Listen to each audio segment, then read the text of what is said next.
এই জন্যই আমরা বাংলাদেশের কোনো জায়গায় দাম নাই, আমরা বাঙালি যারা আছে তাদের কোনো জায়গায় দাম নাই। কারণ রমজান মাসে তোরা ইফতারি আইবে মসজিদে গেছত, ইফতারি নিয়ে তোরা ঝগড়া লাগিয়েছত গা, মাগনা হাও নাইবে ইরে নিয়ে ঝগড়া লাগিয়েছত গা।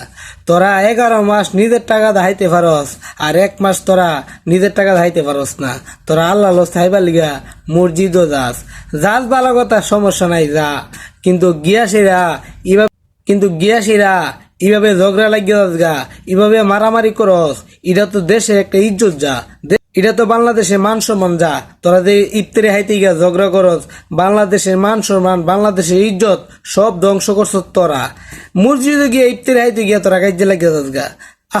কই গিয়া কিতা কমু, তোরা মাগনা হাইবার লেগে গিয়া বইয়া তস বস বালা কথা হাইবে বালা কথা। রমজান মাসে তোরা মসজিদও ইফতারি কর, সমস্যা নাই, কিন্তু ইফতারি নিয়ে এসিরা ঝগড়া করার দরকার আছে?